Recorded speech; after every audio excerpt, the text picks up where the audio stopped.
Olha para a pessoa que está do seu lado e fala assim: você ainda está com frio? Pergunta. Espera a resposta. Agora vira aqui, olha aqui. Fala assim, ó. Prepara o seu coração, porque hoje as turbinas vão aquecer, nós vamos sair daqui voando.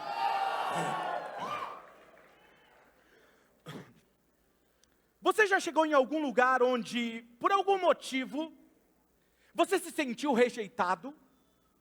Eu não sei você, mas talvez você chegou em um lugar onde tem um grupo de pessoas que estavam meio olhando estranho para você, ou mudaram de assunto, ou simplesmente saíram de perto quando você chegou. Sabe aquele sentimento de rejeição? Talvez aquele sentimento de peixe fora d'água, sabe? Ou talvez você postou algo nas redes sociais, porque é uma realidade hoje nossa, e você ficou esperando um comentário, você ficou esperando uma curtida, você ficou esperando que alguém compartilhasse ou comentasse sobre aquilo, porque você falou: cara, essa é a minha melhor foto. Aí você foi lá e fez aquilo. Tirou aquela selfie, né? Ou fez aquele texto, aquele vídeo, e você esperando algo e simplesmente ninguém comentou. E aí você tem aquele sentimento de rejeição, que ninguém te aceitou, que ninguém te acolheu. Ou talvez quando você está em um grupo do trabalho, dos amigos, e alguém vai lá e exclui você do grupo. Aquele sentimento é ruim. Ou talvez a sua família não te aceita como você gostaria. Você se sente que eles ficam olhando para as suas imperfeições, para as suas debilidades. E segundo algumas pesquisas publicadas, o sentimento de rejeição ele pode causar uma dor emocional profunda em quem recebe aquela rejeição. Um estudo, por exemplo, de 2003 do The Science, mostrou que a rejeição ela ativa as mesmas áreas do cérebro que a dor física. Como quando você carrega uma xícara de café quente, ou de um chá bem quente, ou de um chocolate bem quente. Aí eu tenho que trocar aqui todos os exemplos, né? E aí você derrama na sua mão e queima aquela mesma área, a área da rejeição. E a rejeição ela pode ter um impacto significativo na psicologia do indivíduo que recebe essa rejeição, reduz a autoestima dessa pessoa, aumenta a ansiedade, aumenta a depressão, incentivando até o isolamento social, promovendo a agressão, sensibilizando até o indivíduo a futuras rejeições. É como se aquela área do psicológico da pessoa, das emoções, ficassem abalada a tal ponto que qualquer coisa, nem que fosse agora uma rejeição, mas uma suposta, que dá a entender uma rejeição, ela está tão sensível àquilo, que ela fala: aquela pessoa está me rejeitando. Entendeu? É algo muito sensível, ok? Quem aqui, agora eu quero fazer uma outra pergunta. Quem aqui já sentiu, quem aqui tem filhos? Levanta a mão. Muito bom, ok. Quem tem filho geralmente vai entender bem o que eu estou falando. Quem não tem, vai imaginar. Quem aqui já viu o seu filho sendo rejeitado de alguma forma? Ou pelo jeito dele ou dela, ou por alguma coisa que aconteceu? É bom o sentimento? Rejeita eu, mas não rejeita meu filho. Vou te fazer outra pergunta e você vai entender o que eu estou querendo dizer. Como Deus se sente quando nós causamos a rejeição ou a exclusão de outras pessoas que é filho dele? Fiz toda essa introdução para te fazer entender que todos os seres humanos são a habitação do nosso Pai. Não importa como ele está, não importa qual é o estado dele, não importa se ele está sujo do pecado, vício, não importa. É filho dele. Como ele se sente? Perceba que nós, como igreja, seguidores de Jesus, muitas vezes nós causamos dor quando nós rejeitamos, ou excluímos, ou ignoramos as pessoas à nossa volta. Às vezes nós ignoramos um visitante que chega na nossa casa Oxygen, e que você vê que é um visitante, você percebe, mas você não troca uma palavra, você não sorri, você não faz a pessoa se sentir à vontade. Essa não é a nossa cultura. A nossa cultura, as pessoas quando adentram aqui pela primeira vez, elas falam assim: nossa, eu me senti como se eu estivesse em casa, porque parece que as pessoas me conhecem há muito tempo, mas isso aqui é uma cultura sendo trabalhada. Pastor, então por que você está pregando sobre isso? Justamente porque nós precisamos aprender não só a fazer isso aqui dentro, mas na nossa casa, no nosso trabalho, na escola, na faculdade, em qualquer lugar que nós pisarmos, porque nós somos a extensão de Jesus. Nós não queremos ser rejeitados, porque é um sentimento desagradável, mas na primeira oportunidade que temos, e que estamos diante de alguém com debilidades, não são perfeitas, tendemos a olhar com aquele olhar de julgamento e exclusão. Muitas vezes nós excluímos elas, porque elas não se vestem como nós. Porque afinal de contas não tem o meu estilo, a minha moda, porque eu ando na moda, né? Mas aquela pessoa não, olha o estilo, tadinho, tadinho. Ou talvez ele tem tatuagem, ela tem tatuagem. Entende? Nós tendemos até não cumprimentar. É sutil no nosso cérebro, no nosso comportamento. Você precisa se policiar, eu me policio. Às vezes eu trato alguém, abraço alguém, eu preciso também ter esse comportamento com aqueles que também são diferentes de mim. Ou talvez eles não creem como eu creio. Não é da mesma religião que a minha, então se não é da mesma religião, eu te trato diferente. Quem está me entendendo? Ou frequenta outra igreja, é um evangélico, é um cristão, mas frequenta outra igreja que pensa diferente de mim, ou placas de igreja diferente. As nossas diferenças não podem nos excluir, mas nos aproximar, porque a unidade não está na uniformidade, mas na diversidade. Nós precisamos entender isso. Ah, pastor, então o senhor está dizendo que todos estão certos? Não, eu não estou dizendo isso. Eu estou dizendo que não posso olhar diferente para o outro que está num outro nível de jornada diferente do meu que eu estou. Que não é porque o outro está começando agora, eu devo olhar diferente para ele. É como quando você vai para uma academia, né? Obviamente que tem pessoas aqui, tem uns aqui, acabei de brincar com um membro nosso, rapaz, ele entrou ali. Eu achei que era o Arnold Schwarzenegger, membro da nossa igreja. Aí imagina ele na academia, erguendo lá peso, pá. Aí você vai lá no dia, primeira vez na academia. Oi, tudo bem, você frequenta Oxygen? Frequento. Aí você vai lá, pega lá 1 quilo. Olha para ele, ele com aquele peso enorme. Aí ele vai olhar para você com indiferença? Não, ele fala, não, está tudo bem. Nós fazemos isso porque nós entendemos que cada um está na jornada, mas quando se trata de jornada espiritual, nós queremos que quem se converteu hoje ou não se converteu esteja no mesmo nível que eu, que estou há 1 ano, ou 2, ou 10 anos de jornada. Tem alguém aqui me ouvindo hoje? As nossas imperfeições devem sempre serem ajustadas à palavra de Deus. O nosso problema começa quando nós queremos mudar o outro, queremos assumir o papel do Espírito Santo na vida dela. Prazer, meu nome é Espírito Santo. Eu vou mudar a sua vida. Devia fazer assim. Agora veja uma coisa, as imperfeições e debilidade das pessoas não podem nos fazer condená-las, excluí-las, mas se aproximar e permitir que elas sejam transformadas, não como condição para que elas sejam aceitas no nosso grupo, mas elas serem transformadas, porque ao andar com nós, eu posso demonstrar como é viver o Evangelho de Jesus, eu inspiro ela a ser melhor do que eu. E aí você vai entender quando a Bíblia diz, considerai uns aos outros superiores a você mesmo. Um olhar diferente. Satanás, sabendo dessa dor que é causada no ser humano, com a rejeição, que ele pode nos causar, essa é uma das coisas que ele tem usado para tirar as pessoas de dentro da igreja. Porque você sabia que você é muito mais forte quando você está em comunidade? As pessoas falam assim, não, principalmente depois da pandemia, eu não preciso ir na igreja, eu assisto online, mas ela não tem relacionamento. É aqui que nós somos forjados, é aqui que nós somos fortalecidos. Agora perceba, Satanás sabendo disso, ele tira a pessoa de dentro da igreja. Porque ela está se sentindo rejeitada. Porque lá fora, ela te deixa mais vulnerável para que ele possa destruir, fazer o que ele quer fazer com você. Agora veja, e qual seria a melhor forma de nós lidarmos com isso como igreja?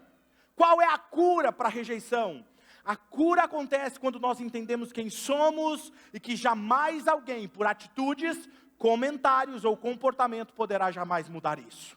Eu sei quem eu sou. Por isso o título da mensagem de hoje é Você é insubstituível. Você pode repetir comigo? 1, 2, 3. Você é insubstituível. E por que não eu sou substituível? Porque é justamente isso que eu quero fazer com você. Tirar os seus olhos de você, depois que você entender sua identidade, virar os olhos para o outro e dizer, você é insubstituível. Não eu sou insubstituível. Quem está me entendendo? Primeira coisa que nós precisamos entender à luz da palavra de Deus é sobre a nossa identidade. Então, o primeiro tópico que eu quero compartilhar com vocês, você que está anotando volte ao manual de fábrica. Dá uma olhada nesse texto, nesse Salmo de número 139, versículo 13 e 14, diz assim, Tu criaste o íntimo do meu ser, e me teceste no ventre da minha mãe, eu te louvo, porque me fizeste de modo meia boca. A partir de hoje você tem que olhar no espelho, faz assim, ó. Você é especial. Hã? Aquela selfie, não precisa mais fazer aquela boquinha. Só faz aquele olhar de especial. Entenda isso, vamos lá, 1, 2, 3, e eu te louvo porque me fizeste de modo especial e as tuas obras são. E eu digo isso na dúvida. O que me chama a atenção nesse salmo é que o salmista, ele tem uma revelação, e ele está deslumbrado com a sua identidade, quem ele é. Ele está falando exatamente, olha, eu sei quem eu sou. E isso me chama a atenção. O nosso maior problema é que quando nós permitimos que sejamos rotulados pelas circunstâncias que nos cercam, as pessoas nos rotularem, o que acontece é que quando você está inserido no meio de um grupo de pessoas que são imperfeitas, que não são perfeitas, que não têm esse olhar de Jesus, o que elas vão fazer? Rotular você baseado no seu erro. É muito comum quando uma criança está crescendo e tudo que ela faz, ela pega, ela quebra uma xícara, ela quebra um copo, ela quebra um prato, ela vai fazer, quebra. Aí o que a mãe fala, ou o pai fala? Desastrada. Desastrado. E a criança fica temerosa porque está ouvindo aquilo de alguém de autoridade. Ei, pai, mãe, deixa eu te falar uma coisa. Jamais diga isso sobre a vida do seu filho. Você não tem noção o poder da sua palavra sobre a vida dos seus filhos. E aí você fala, não, quando está com problema na escola, seu burro. Percebe? Você começa a rotular as pessoas pelos erros dela. O que você pode fazer então é o quê? Minha filha, meu filho, você é tão eficiente naquilo que você faz, por que isso está acontecendo? Você é tão inteligente, por que você tirou essa nota? Nossa, eu não estou entendendo. Percebe a diferença? Agora veja, nós permitimos, porque quando eu começo a andar, aí meu pai me coloca um rótulo, minha mãe me coloca um rótulo, meu amigo me coloca um rótulo, meu professor me coloca um rótulo, aí eu passo a ser o que as pessoas estão dizendo, eu passo a ser de acordo com as circunstâncias que eu estou inserido. Se eu estou no trabalho, já sou adulto, sou casado, tenho problemas, o que eu vou dizer? Eu sou o problema. E aí você começa a permitir que os rótulos comecem a se apegar a você. Agora escute o que eu vou te falar, rótulos jamais te definem, eles são apenas uma etapa da sua vida, dependendo das suas decisões hoje, eles te transformarão em algo melhor amanhã. O rótulo não pode te definir. Nós podemos dar várias finalidades a algo criado, mas somente o Criador saberá o verdadeiro motivo da sua criação. Eu posso pegar um iPad, posso pegar um relógio, eu posso fazer o que eu quiser com ele, mas o Criador sabe a finalidade para aquilo foi criado. E eu volto ao manual de fábrica quando eu me relaciono com o Criador. E eu posso ouvir do Criador o porquê eu existo. Eu faço isso por meio de uma decisão, quando eu escolho de forma consciente a seguir o modelo de fábrica. Sabe qual é o nosso problema? Nós queremos seguir o nosso próprio modelo, ou o modelo que o mundo está dizendo, e queremos ter o mesmo resultado de fábrica. Não tem como. Quem está me entendendo? Siga o modelo que está na palavra de Deus, e você terá os mesmos resultados que a palavra de Deus te diz. Mas nós queremos o que? Não, mas eu quero ser abençoado, eu quero ser alvo do favor de Deus, mas eu faço o que o mundo está me dizendo. Então quando você sabe quem você é, nenhuma perseguição é capaz de deturpar o seu comportamento. Está cheio de pessoas que mudam quem elas são, seus valores, seus princípios, porque se sentem pressionadas, porque se sentem perseguidas nas suas empresas, na escola, na sala de aula, ou feridas pelas circunstâncias, e elas mudam para não serem rejeitadas, esquecendo que elas são insubstituíveis. Nós nos ajustamos. Você começa resistindo dentro de um pequeno grupo. Não, eu não vou fazer isso porque eu não posso. Não, eu não vou fazer isso, porque minha religião não permite. Eu não vou fazer isso porque meu pai não deixa. Não. Eu não vou fazer isso porque isso não faz parte de mim. Isso é quem eu sou. Eu não mudo. Percebe a diferença? Mas aí para eu ser aceito, para eu não ser ferido, para eu não ser rejeitado, porque eu tenho um problema com rejeição, eu começo a me adequar de acordo com o meio em que eu estou inserido. Você não precisa ser o que as pessoas querem que você se torne. Você só precisa ser o que Deus planejou que você fosse desde o início. E como eu faço isso, pastor? Estudando o manual de fábrica, a Bíblia. No dia que o profeta Samuel, nós estamos falando aqui do salmista Davi, no dia que o profeta Samuel foi chamado por Deus para ungir um rei a Israel, e ele disse que um dos seus reis seria um dos filhos de Jessé. Interessante isso aqui porque quando Deus dá a dica para ele, Davi, que era o futuro escolhido rei de Israel, ele não é escolhido para estar na reunião junto com o profeta. O profeta chegou em casa, e é como se o profeta chegasse na casa, falasse assim, eu chegasse para você e falasse, olha, eu tenho uma palavra de Deus para a sua família, e eu vou lá na sua casa e você não convida a sua família para estar comigo, o seu filho, você deixa trabalhando lá no meio do mato. É isso que aconteceu aqui. E aí, embora Samuel também fosse equivocado com a aparência dos outros filhos, ele entende que não era aqueles que estavam diante dele. Agora preste atenção, Davi, ele não estava fazendo parte do exército, ele não fazia parte da cúpula da cidade, ele não trabalhava onde os seus irmãos estavam trabalhando, ele estava trabalhando em algo aparentemente menos importante. Grave isso, menos importante. Uma coisa precisa ficar claro para você, se Deus te escolheu ou te fez um rei, não é o fato de estar executando algo menos importante aparentemente hoje, que te impedirá de chegar no palácio amanhã.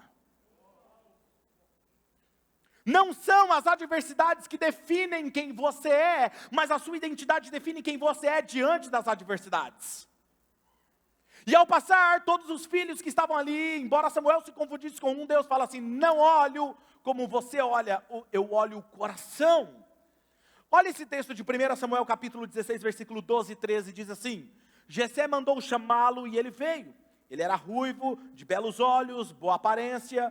Então o Senhor disse a Samuel, é este, levante-se e unja-o. E Samuel apanhou o chifre cheio de óleo e ungiu na presença dos seus irmãos. Agora preste atenção nesse detalhe. E a partir daquele dia, o Espírito do Senhor apoderou-se de Davi. E Samuel voltou para Ramá. Preste atenção que nesse detalhe desse texto, a partir daquele dia, o Espírito do Senhor se apoderou de Davi e começou a trabalhar na vida de Davi. Mas ele não se tornou rei sentando em um trono. Não foi assim, Samuel pegou, derramou óleo sobre a cabeça dele e falou, agora é o seguinte, vamos lá agora, ei Saul, sai daí, por favor, agora você foi deposto, agora é Davi que vai assumir.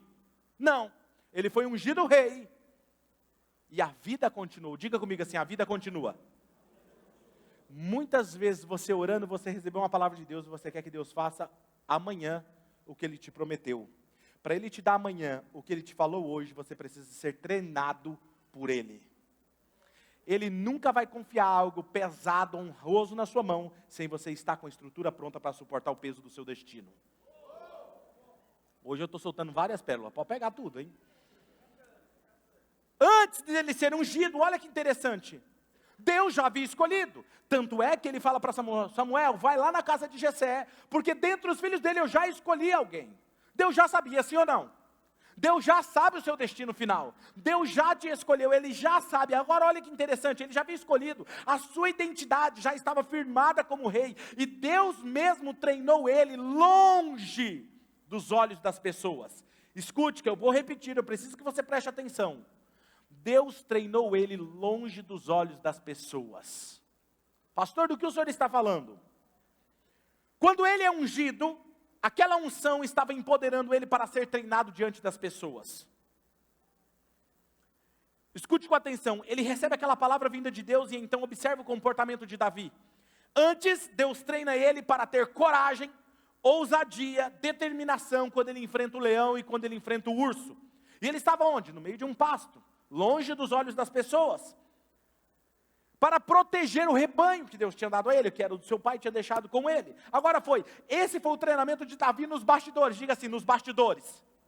Diga bem forte, nos bastidores. Deus nos treina. Olha isso, mas quando ele recebe aquela unção, o Espírito do Senhor se apoderou para forjá-lo como rei agora, diante das pessoas. Toda unção que te faz brilhar em público, é resultado da unção que foi derramada no privado. Jamais você brilhará no palco, sem ter brilhado no privado antes. Há muitos que buscam reconhecimento em público. Buscam algo em público, mas não sabem que para ser forjado, brilhar no público, você precisa ser forjado no privado, quando ninguém está te vendo. Minutos de glória são resultados de dias e horas de lágrimas, suor e muito trabalho. O que te leva à presença dos reis é o dom que Deus implantou em você quando você estava no privado, quando ninguém estava te vendo. Davi, ele teve duas batalhas importantes. Quais foram elas antes dele ser ungido? O leão e o urso. Depois que ele é ungido, ele tem duas batalhas importantes: Golias e a perseguição do rei Saul. Duas no privado e duas em público. Por que isso? O rei, escute isso, Davi, por saber quem ele era e que ele já havia sido forjado no privado, ele não teve dificuldade em encarar o gigante Golias em público, porque Deus já havia preparado ele antes. Perceba que o rei estava no trono. O rei que estava no trono não encarou Golias, não encarou, porque ele já havia sido rejeitado por Deus. Agora preste atenção no que eu vou te falar. O rei, que não é mais rei, se comportará como súdito diante da guerra. E o rei, que não está no trono, mas entende que é um rei, ele se comportará como um rei diante da guerra. Quando vier um desafio diante de você, ou você decide, eu sou uma vítima diante desse problema, ou eu sou um rei que governa isso aqui. Tem alguém me ouvindo aqui hoje? Porque o que te torna rei não é o que falam sobre você, mas o que você faz diante das adversidades. E o que você faz diante das adversidades traz o reconhecimento. E esse comportamento de Davi começou a incomodar o rei, deposto do trono.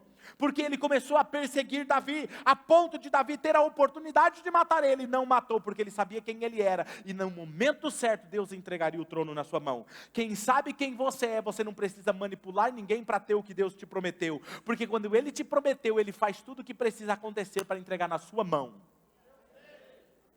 Não precisa forçar nada. Você simplesmente faz o que você foi chamado para fazer. Por isso não se corrompa diante das adversidades que surgirem, pois é a sua integridade que sustentará o propósito em sua vida. 2. Não jogue fora o que está quebrado. Aprendo isso com Davi. O que mais me fascina em Jesus foi exatamente esse olhar que ele tinha sobre ele mesmo e sobre os outros à sua volta. Esse olhar único, acolhedor, não de julgamento. Ele mesmo dizia, eu não vim para condenar o mundo, mas para... Olha o texto, tem gente que está na dúvida aí, vamos ler na Bíblia. João 12:47, olha o que diz. Se alguém ouve as minhas palavras e não lhes obedece. De quem que ele está falando, gente? Alguém que está ouvindo e não está obedecendo. Escute, isso se encara as pessoas que estão lá fora e as pessoas que estão dentro da igreja ouvindo a palavra. Escute isso. Se elas ouvem as minhas palavras e não lhes obedecem, eu não... Se Jesus não julga, o que você está julgando?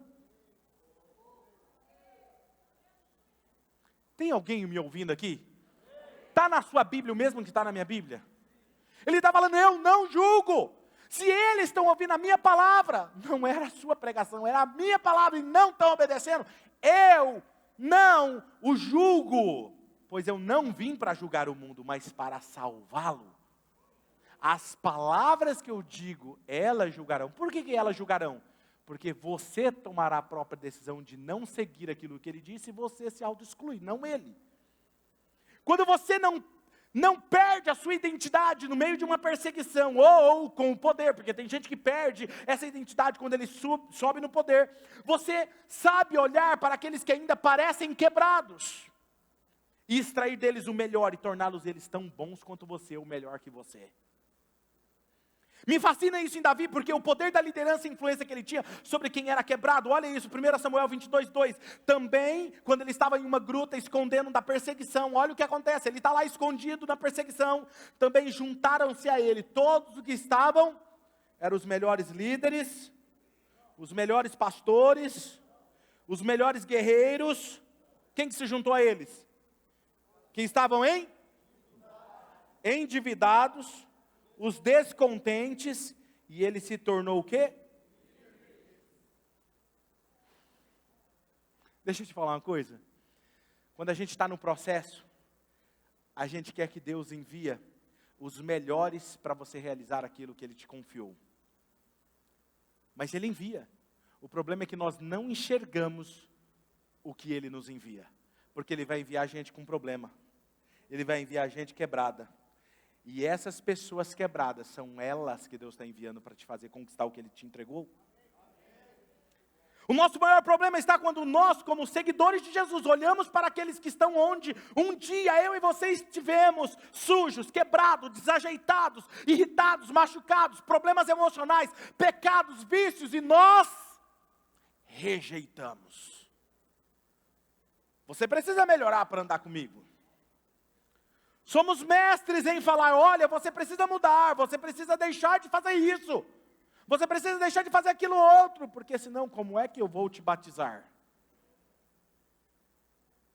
Somos mestres em dizer que as pessoas devem ou não fazer, mas nos esquecemos que a maneira mais eficaz de ensinar alguém não é dizendo para ela o que elas devem ou não fazer, é mostrar para elas como elas devem viver através da minha maneira de ser. Essa é a melhor didática do cristianismo.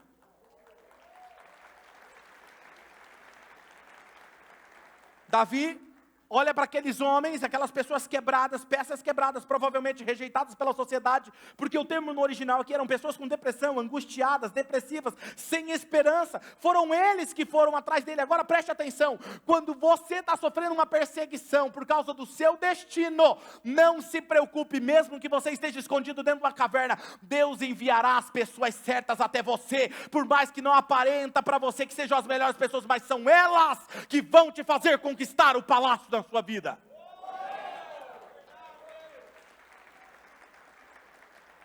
Gente, eu estou pregando bem hoje. Imagina daqui 10 anos.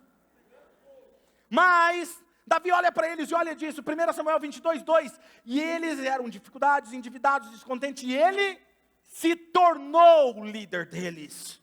As pessoas são mestres em fazer chacotas, piadas, de um louco rejeitado e perseguido, pois acreditam que a morte é certa e a sua história será apagada no meio da escuridão. Quando você está sendo perseguido por algum momento por causa do seu destino, as pessoas começam a fazer piadas, fazer memes de você, talvez falar assim, ih, você viu fulano, você viu quem está seguindo agora Davi?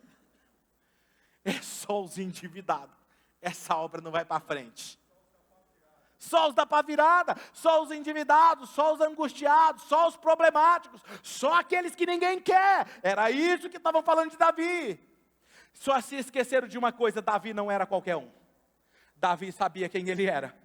Davi tinha uma identidade, era alguém que o próprio Deus havia forjado no privado. Por isso nunca pule o processo de Deus que Ele estiver te processando no privado. Não pule, pois são exatamente esses treinamentos no privado, quando ninguém está vendo, que te sustentará e fará você vencer as guerras em público.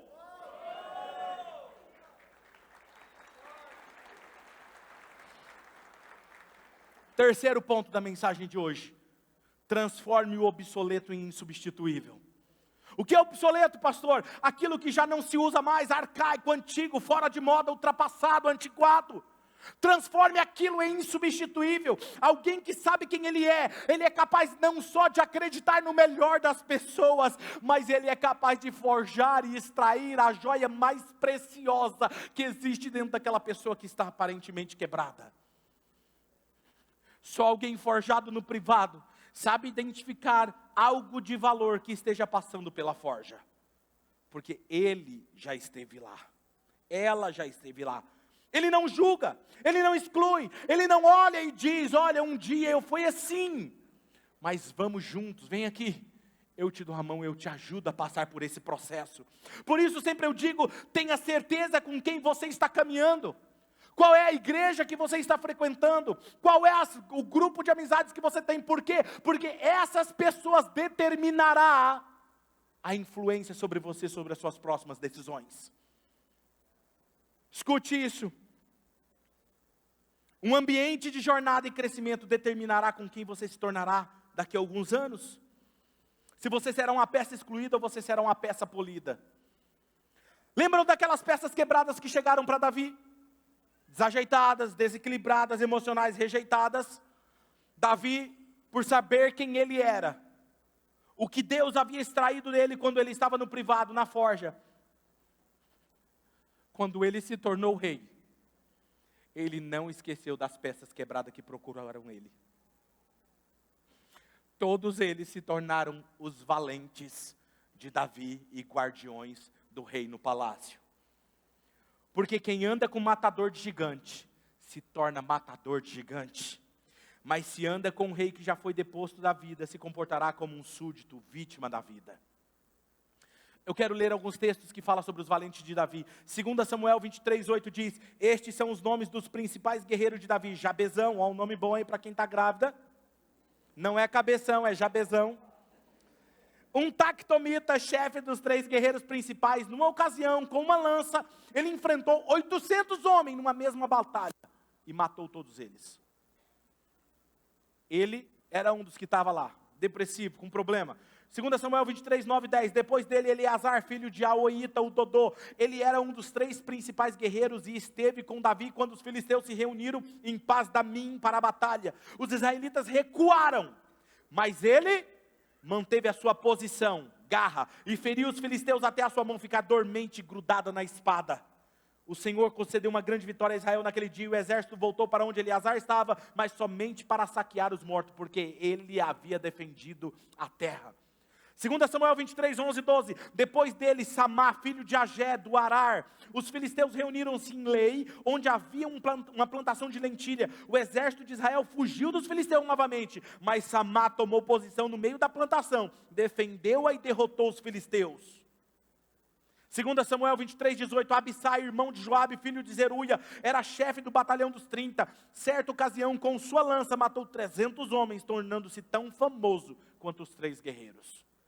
2 Samuel 23, 20, 21 e 23, Benaia, filho de Jeoaia, era um corajoso soldado de Cabzeel, que realizou grandes feitos, matou 2 dos melhores guerreiros de Moabe, e num dia de neve, desceu num buraco, matou um leão, também matou um egípcio de grande estatura. O egípcio tinha na mão uma lança, Benaia o enfrentou com um cajado, arrancou a lança da mão do egípcio e com ela o matou. 23, foi mais honrado do que qualquer dos 30, mas nunca igualou-se aos 3. E Davi lhe deu o comando da sua guarda pessoal.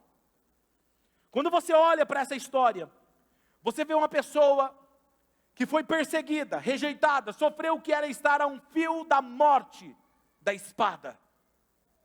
Superou todos os seus obstáculos, porque ele sabia quem Deus havia chamado ele para ser. Muitas pessoas às vezes me perguntam nas redes sociais e falam assim: pastor, o que eu faço para superar meus problemas? É a pergunta que eu mais recebo. E eu sempre digo: descubra quem você é. Porque no dia que você descobrir quem você é em Deus, nada para você. Nada afunda você. Você já imagina uma bolinha de tênis? Sabe uma bolinha de tênis? Pega uma bolinha de tênis, eu devia ter trazido ela hoje. Imagina ela, se eu pegar ela aqui dentro dessa piscina e tentar afundar ela. Ela vai afundar? E se eu pegar ela e forçar ela lá no fundo da piscina? E tentar segurar o máximo de tempo, 1 hora, 2 horas lá embaixo, da hora que eu soltar, o que acontece? Por quê? Por quê? Tem oxigênio dentro dela, tem ar dentro dela, oxigênio dentro dela. Não quero falar nada. Escute, em que momento que ela afunda? Quando aquilo que está dentro, você fura e sai. Quando você perde o que tem dentro, as circunstâncias entram e te afundam. Se você está afundando hoje em alguma área da sua vida, é porque aquilo que Deus colocou dentro de você, você deixou que em algum momento escapasse da sua mão. É hora de você resgatar isso de novo para dentro de você. Jogaram ele numa caverna e ele saiu de lá.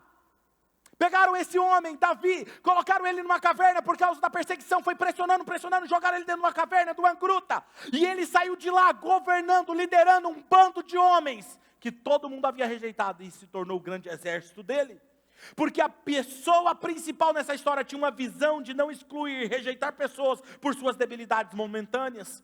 Davi tinha uma visão de olhar para aquelas pedras brutas e enxergar o brilho do diamante escondido no olhar de cada homem que estava ali diante daquela gruta.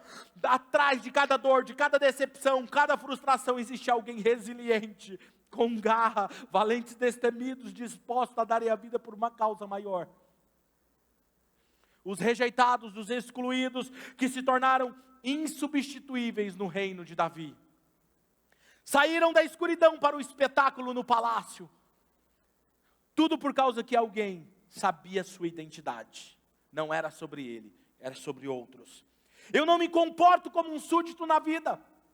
Eu não me comporto como uma vítima nas perseguições. Eu me comporto como um rei na minha história. Eu não sou o que eu faço. Eu não sou o que eu tenho. Eu sou o que Deus diz que eu sou. E eu sou filho amado. E ninguém pode mudar essa verdade.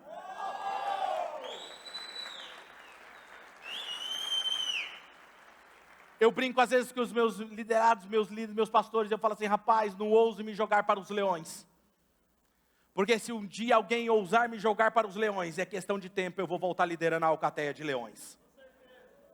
É assim que eu penso, é assim que eu sou. Não importa onde eu entro, escute. Ah, mas por quê? Me trocaram na posição do meu serviço. Agora eu fui escalado para não sei para onde. É muito mais difícil. Ah, é porque eu fui transferido para não sei o quê. Ah, é porque agora o governo está fazendo isso. Para de colocar a culpa nos outros. Se você entrar numa situação, governe aquela situação, lidera aquela situação. Se tem leões lá, eles não vão te comer. Eu vou liderar eles. Eu vou ser o principal leão lá, porque eu estou junto com o leão da tribo de Judá. Não importa. Não importa, descubra a identidade de Deus em você. Tudo depende da mão de quem você está. Se você der uma vara de pau, por exemplo, como essa na minha mão, para que ela serve? Sei lá para que serve. Para pegar alguns membros que dá trabalho. Brincadeira, não tem membro na nossa igreja que dá trabalho, graças a Deus. É verdade. Talvez para medir um espaço, sei lá. Ou espantar um animal. Uma vara como essa não serve para muita coisa na minha mão. Mas na mão de um homem chamado Moisés abriu um mar vermelho. Tudo depende da mão de quem está. Uma bola de basquete como essa, na minha mão, vale quanto, Cid? Cadê o Cid? Sei lá, uns R$80, R$120. Não é? Eu não vou demonstrar aquela habilidade igual do pastor Sidney, né, aqui, porque senão vão querer me contratar.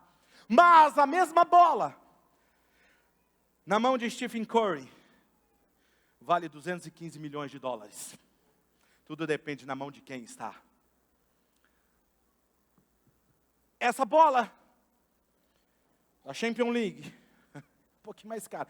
No meu pé, não vou fazer essa demonstração aqui. Eu pensei em fazer um elástico aqui, mas não vou demonstrar essa minha habilidade aqui. No meu pé ela vale o quê? Uns 250, 300 reais, uma bola como essa.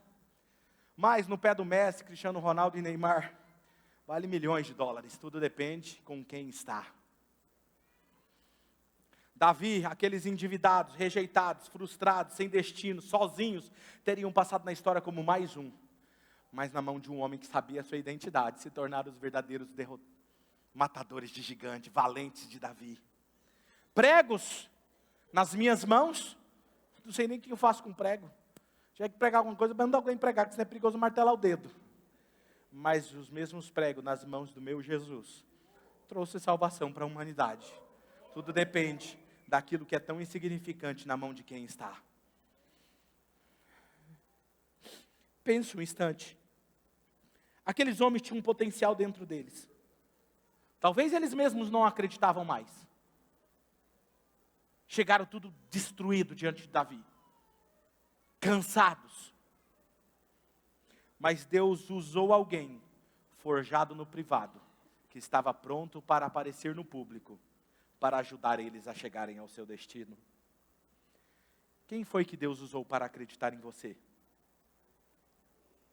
Todos nós tivemos alguém na nossa história que mandou uma mensagem um dia, que foi até na nossa casa, não disse às vezes uma palavra, nos abraçou e falou assim: estamos juntos.